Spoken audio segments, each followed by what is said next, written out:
Good morning. Concept ज्ञान की दुनिया में आपका स्वागत है। क्या आप बता सकते हैं आज की तारीख क्या है? अब की बार होली कब पड़ेगी? अच्छा ठीक है, ये बताइए दिवाली कब है? आपको लग रहा होगा मैं यह सब क्यों पूछ रहा हूँ। अगर हमें कोई तारीख, कोई फेस्टिवल जानना हो तो हम क्या करते हैं? जी हाँ, हम कैलेंडर देखते हैं। तो क्या कभी आपने ये सोचा है कि यह कैलेंडर कैसे बना है? इस कैलेंडर को बनाया किसने? सबसे पहले किस देश में कैलेंडर बना? इस कैलेंडर के अलावा और भी कैलेंडर हैं क्या? क्या हर देश का अपना अलग अलग कैलेंडर है? आइए इन सभी प्रश्नों पर क्रमवार चर्चा करते हुए आपकी जानकारी बढ़ाते। कैलेंडर, इस शब्द की उत्पत्ति कैलेंडस से हुई है, जो एक ग्रीक शब्द है। इसके कैलेंस शब्द का चाइना और ग्रीक में अर्थ है चिल्लाना और लैटिन में है हिसाब किताब करना।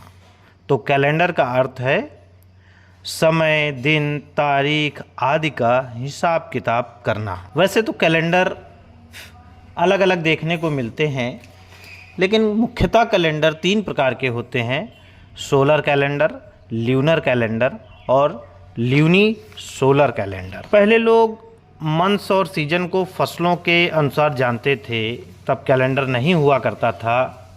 फिर लोगों ने समय, महीने आदि जानने के लिए एक अनुमानिक कैलेंडर बनाना शुरू किया। इसमें कुछ अनरिकॉर्डेड फैक्ट्स या अनरिकॉर्डेड कैलेंडर मिले, कुछ रिकॉर्डेड कैलेंडर मिले। तो सबसे पहले अनरिकॉर्डेड कैलेंडर के बारे में जानकारी कर लेते हैं। अनरिकॉर्डेड कैलेंडर्स में लगभग 32,000 BC ईसा के 32,000 साल पहले फ्रेंच में एवरी ब्लैंचर्ड एल्क इंटलर पट्टिका मिली, जो कैलेंडर की जगह यूज़ की जाती थी।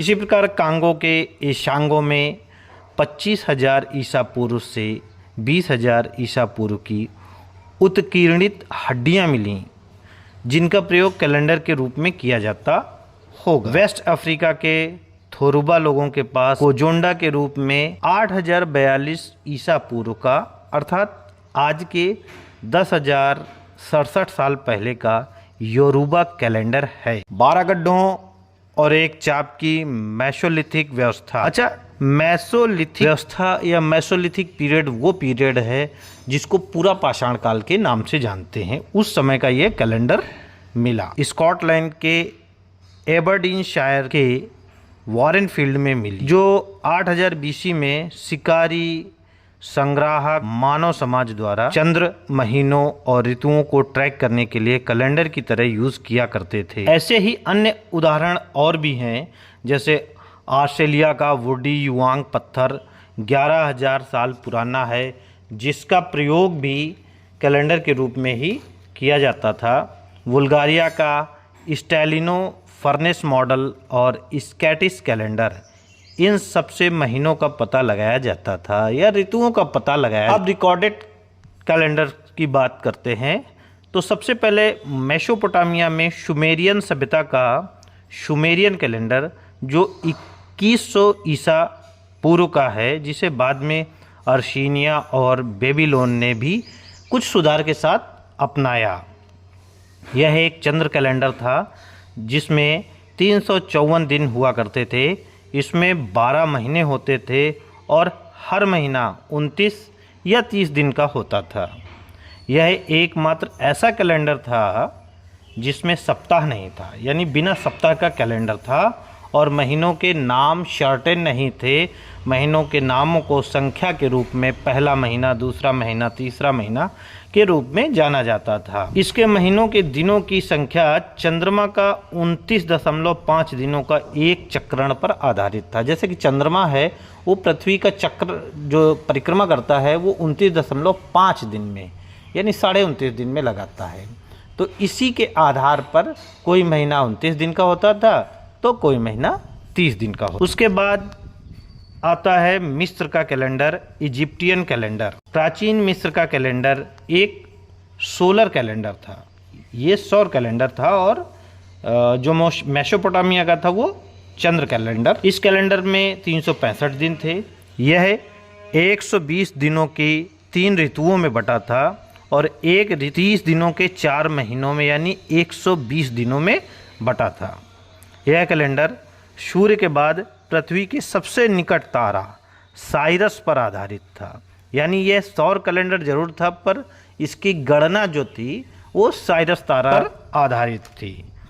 और इसका चक्रण जो है एक साल में 12 महीने सूर्य की अपेक्षा कम हुआ करता था, इसलिए इसमें 5 दिनों को अलग से जोड़ा जाता था, जिन्हें एपागोमेनल दिन कहा जाता था। इन दिनों लोग सिर्फ छुट्टियां मनाते थे, अपनी लाइफ को एंजॉय करते थे, कोई काम नहीं करते थे। इसके साथ मिस्र में एक चंद्र कैलेंडर भी प्रचलित था, जिसमें 29 या 30 दिनों के 12 महीने हुआ करते थे।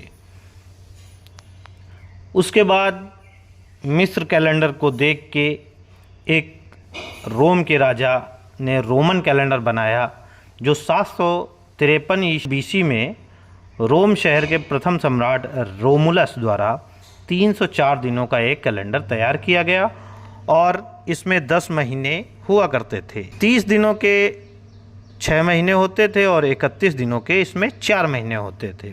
वैसे तो इस कैलेंडर को कोई वैज्ञानिक आधार नहीं था, लेकिन यह पूरी तरह कृषि पर आधारित कैलेंडर था। लेकिन यह पहला कैलेंडर था जिसमें महीनों के नाम थे। यानी ये एक पहला कैलेंडर था जिसमें महीनों के नाम शर्टेन थे, जिनको शर्टेन नाम दिया गया। पहला दूसरा महीना न कह के हर महीने का नामकरण किया गया। और यह मार्च से शुरू होता था और दिसंबर में ख़त्म हो जाता था। बाकी के जो दिन थे उनमें सर्दी अधिक होती थी, इसलिए उन दिनों को छोड़ दिया जाता था, उनको काउंट नहीं किया जाता था। और इस कैलेंडर के महीनों के नाम जो हैं वो इस प्रकार हैं: मार्टियस 31 दिन, अप्रैलिस 30 दिन, मायस 31 दिन, जूनियस 30 दिन, क्वांटिलस 31 दिन, सेक्सटिलस 30 दिन, सितंबर 30 दिन, अक्टूबर 31 दिन, नवंबर 30 दिन, दिसंबर 30 दिन। और महीनों का जो नामकरण हुआ और इन महीनों का जो अर्थ है वो इस प्रकार है: मार्टियस रोम के युद्ध के देवता के नाम पर 21 मार्च को सूरज भूमध्य रेखा पार कर उत्तरी गोलार्ध में मार्च करता है, इसलिए इस महीने का नाम मार्टियस रखा गया, जो बाद में मार्च हो गया। अप्रैलिस प्रेम और सुंदरता की यूनानी देवी के नाम पर इसका नाम रखा गया अप्रेलियस। दूसरी मान्यता के अनुसार ग्रीक शब्द एप्रियर का मतलब होता है कलियों का खुलना, और अप्रैल में विशेषता फूलों का और कलियों का खुलना होता है, इसलिए इसका नाम अप्रैलिस रखा गया। बाद में इसका नाम अप्रैल हो गया। मायोस ग्रीक मान्यता के अनुसार रोमन देवता मरकरी की माता का नाम माइया था, उनके नाम पर इस महीने का नाम मायोस पड़ा। बाद में इसे मई नाम हो गया। तीसरा महीना था और यह चौथे महीना जूनियस था। रोम के सबसे बड़े देवता जूनियस के नाम पर इसका नाम जूनियस पड़ा। बाद में उनकी पत्नी के जूनो के नाम पर इसको जून कहा जाने लगा। बाकी के महीनों का नाम ग्रीक भाषा की संख्या के आधार पर किया गया, जैसे 5वें महीना को 5, जैसे 5 की संख्या को रोमन भाषा में क्वांटिलस कहते थे, तो इसलिए 5वें को क्वांटिलस, 6ठे को सेक्सटिलस, 7वें को सितंबर, 8वें को अक्टूबर, 9वें को नवंबर और 10वें को दिसंबर कहा गया। बाद में जब रोमुलस की देहांत हो गया तो उसके बाद उनके पुत्र, उनके उत्तराधिकारी नुमा पोम्पिलियस ने इसमें संशोधन किया और लागू किया। जो सर्दियों के दिन बचे थे उन दिनों को 28 दिनों के 2 महीनों में बांटकर उन्होंने इसे कैलेंडर में जोड़ा और यह 360 दिनों का कैलेंडर हो गया और इसमें अब 12 महीने हो गए। यह कैलेंडर 753 ईसा पूर्व से 45 ईसा पूर्व तक, यानी लगभग 710 सालों तक यह कैलेंडर चला। उसके बाद इस कैलेंडर पे भी कुछ सुधार हुआ। 45 बीसी में गृह युद्ध के बाद जूलियस सीजर पहुँचे रोमन में। उन्होंने वहाँ के कैलेंडर का अध्ययन किया और फिर उसमें सुधार करना शुरू किया और सुधार के बाद इसको जूलियन कैलेंडर के नाम, उन्हीं के नाम पर जूलियन कैलेंडर नाम रख दिया गया। यह एक सौर कैलेंडर है। इसमें एक वर्ष में 365.25 दिन होते थे, मतलब एक वर्ष से 0.25 दिन अधिक। इस प्रकार एक वर्ष में 0.25 दिन अधिक, इस प्रकार 4 वर्ष में यह पूरा मिला के एक दिन अधिक हो जाता था, जिसको लीप वर्ष कहा जाने लगा। इसी प्रकार से हर चौथे साल में यह लीप वर्ष की प्रथा चालू हो गई। इस प्रकार यह कैलेंडर 128 साल में एक दिन पीछे चला जाता था और नुमा पोम्पिलस द्वारा जोड़े 2 महीने जो थे उनमें पहला और दूसरा महीना जो बनाया गया था, वो पहला महीना जानूस, रोम के 2 सिर वाले देवताओं के नाम, जानूस के नाम पर पड़ा। एक सिर जो पीछे होता था वो भूतकाल और जो आगे होता था वो भविष्यकाल को प्रदर्शित करता था। दूसरा महीना रोम के फेमस फेस्टिवल फ्रेबोलिया से लिया गया, जो पूरे महीने चलता था और बुरी आत्माओं को भगाने का फेस्टिवल था। संभावना है कि इसीलिए इस महीने में 28 या 29 दिन कम दिन रखे गए। साथ ही महीनों के दिनों की संख्या भी बढ़ाई घटाई। बाद में जूलियस सीजर की मृत्यु के बाद उनके सम्मान में क्वांटिलस का नाम जूलियस और जूलियस की मृत्यु के बाद नए राजा के सम्मान अगस्टस के सम्मान में सेक्सटिलस का नाम अगस्त रखा गया। और यह कैलेंडर जो जूलियस कैलेंडर है या जूलियन कैलेंडर है, यह 1 जनवरी से शुरू हुआ और यह 1 जनवरी को साल का पहला दिन माना जाने लगा। 45 ईसा पूर्व में यह लागू किया गया। इसके बाद जब यह कैलेंडर काफ़ी समय तक चलता रहा तो इस कैलेंडर में भी कुछ सुधार की आवश्यकता हुई। तो इसके बाद जो सुधार के रूप में कैलेंडर बना उसको ग्रेगोरियन कैलेंडर कहा गया। 320 ईस्वी आते आते, अब ईसा पूर्व की बात नहीं है, ईस्वी की बात है, ईसा के बाद आते आते पूरे रोम में ईसाई धर्म जो है वो फैल चुका था। रोम के लोग ईसा मसीह के जन्म को 25 दिसंबर के रूप में मनाना चाहते थे। लोगों का मानना था कि इस दिन ईसा मसीह का जन्म हुआ था, जो 4 से 6 BC में हुआ था, जबकि इसके कोई ठोस प्रमाण नहीं है, लेकिन लोगों का ऐसा मानना था।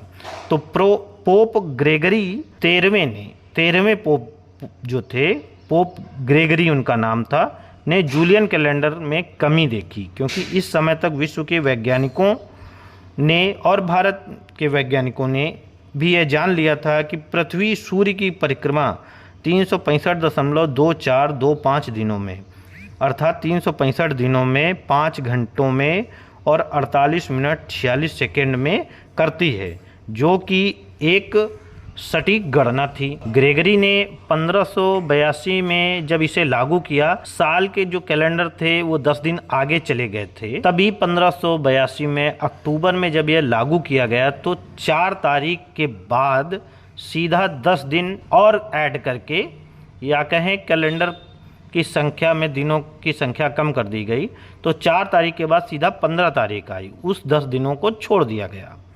अब उस वर्ष जो था अक्टूबर मंथ में सिर्फ 21 दिन हुए।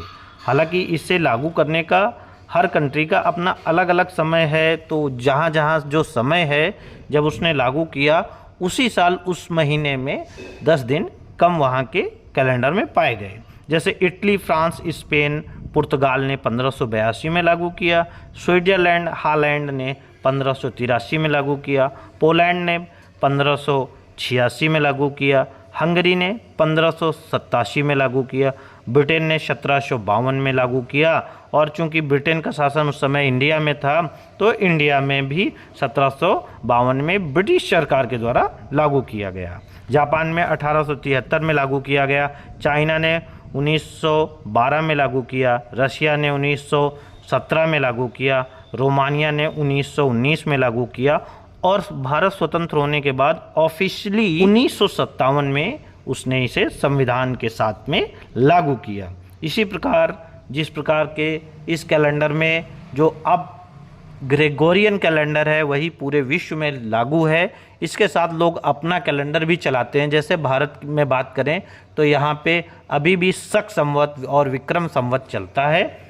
हालांकि संविधान में शक संवत लागू किया गया है और लोगों का जो है अपना कैलेंडर अपने देशी महीनों के नाम भी चलते हैं, उसी प्रकार हर देशों में चलते हैं। तो ग्रेगोरियन कैलेंडर में जिस प्रकार से महीनों के नाम थे या रोमन कैलेंडर से जो नाम लिए गए थे, उसी प्रकार से इसमें दिनों के नाम का भी नामकरण कर दिया गया। सप्ताह में जो दिन होते हैं, जैसे संडे का नाम ग्रीक वर्क सोलिस, जिसको सूर्य का दिन कहा जाता है, उस पे नामकरण हुआ। मंडे का ग्रीक वर्क ऑफ ल्यून, जिसको चंद्रमा का दिन कहते हैं, के नाम पे लागू किया गया।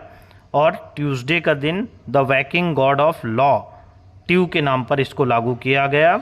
वेनसडे को the viking king of wood god, Woden पेस के नाम पे वेनसडे रखा गया। थर्सडे का नाम जो है वैकिंग गॉड ऑफ थॉर के नाम पे रखा गया। फ्राइडे का नाम the viking god of love Frida के नाम पे रखा गया। Saturday the Roman agriculture god Saturn के नाम पर इसको सैटरडे नाम रखा गया। तो दोस्तों, ये कैलेंडर के बारे में इस वीडियो में चर्चा थी। जो विश्व का कैलेंडर कैसे बना, उस पे संपूर्ण चर्चा थी। अगले कैलेंडर में हम लोग मिलेंगे, भारत के विभिन्न कैलेंडरों के बारे में जानकारी लेके और उस पर चर्चा करेंगे। तब तक चैनल को आप लाइक करें, वीडियोस लाइक करें, चैनल सब्सक्राइब करें, वीडियो शेयर करें। धन्यवाद दोस्तों।